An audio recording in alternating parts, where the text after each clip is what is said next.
The 1980s had wild fashion, classic music, and angsty teens. The one thing it was missing? A handsome Victorian-era corpse who comes to life and has to find fresh body parts via casual murder of small-town residents. Oh, and he has the help of an angsty teen who's in love with him. Sound confusing? It won't be once you've watched Lisa Frankenstein. I thought I'd take a look behind the scenes of this upcoming zombie romantic comedy. Okay, so let's start by piecing together what we know about the basic setup of the movie. And in a minute, you're going to enjoy that I use the phrase piecing together, trust me. It all centers around a girl named Lisa, played by Kathryn Newton, who is a bit of a kooky gal to say the least. She's an outcast at her high school, and her general taste in guys probably doesn't help. I say that because she has a major crush on, wait for it, a dead Victorian-era statue in a graveyard. Yep, she pines for and tends to the bust of some long-since-dead guy in a local cemetery. But it looks like she does it in a quirky, fun kind of way. She's the character we have to root for, after all.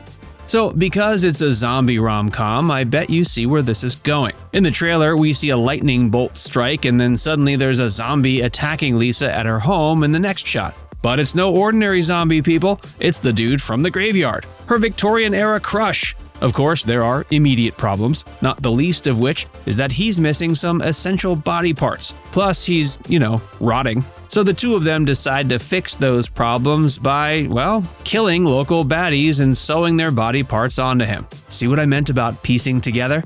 We're having fun. All this escalates into a murder spree as they fall in love, and he helps her find her true identity, etc. It's a lot to go through just for a high school boyfriend, but a girl's gotta do what a girl's gotta do. As I mentioned, Kathryn Newton plays Lisa, and she's joined by Riverdale's own Cole Sprouse as the, Victorian zombie. And from the looks of it, he had to get to set early every day for a ton of makeup. But it's worth it, because the character looks authentic and hilarious. Veteran actress Carla Gugino rounds out the main trio as Lisa's tormenting mom. The supporting cast includes Liza Soberano, Joe Crest, and Henry Eikenberry. Liza actually posted some pics from on set, which looked like a total blast. She was also interviewed by an entertainment show from the Philippines, and she revealed that the movie was, "It's just so much fun to do. It's like nothing I've ever done before. It's so playful." Now, I mentioned that the movie takes place in the 1980s, and from the looks of the trailer, they have the 80s vibe dialed up to a 10,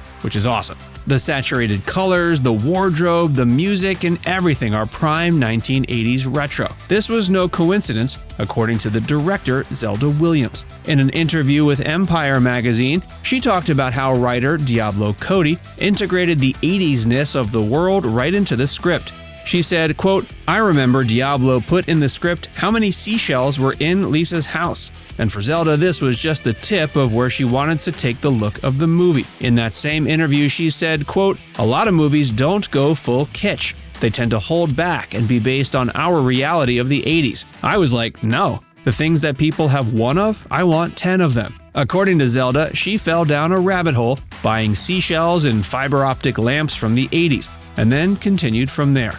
Even co-star Carla Gugino talked about not only how much she enjoyed doing this out-there movie, it's totally bonkers crazy, and that was so much fun, but also how much the 80s vibe was dialed in. This movie just sits in such a sweet spot of the 80s. If you actually lived in the 80s, you'll recognize so many things and homages, which are really fun. Music, everything. Now, Diablo Cody isn't a newbie when it comes to quirky kitsch, Juno, or murder, Jennifer's Body, but her inspiration for this movie actually came from somewhere a little different. She's a big fan of the classic flick Weird Science, in which a couple of dudes piece together the quote-unquote perfect woman using, science. In an interview, Cody said, quote, "It was funny to me how the whole Frankenstein narrative was co-opted in the 80s by movies like Weird Science, where they were like, what if we could create the perfect woman?" She added that other than the Rocky Horror Picture Show, no one was making the Building a Man movie, so she decided to make one. She added, quote, "I thought, what if a teenage girl had the ultimate sensitive guy who can't talk? What would that look like? And how would we animate him? Then once I thought of a faulty tanning bed, we were off to the races."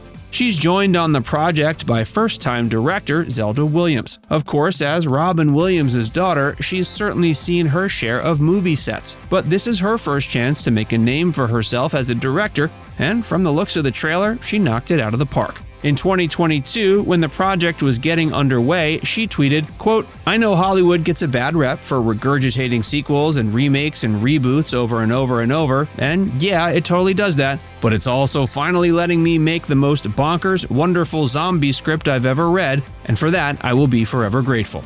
Well, I don't know about you, but if there's one zombie rom-com set in the 80s and featuring a Riverdale cast member that I see this year, it's gonna be Lisa Frankenstein.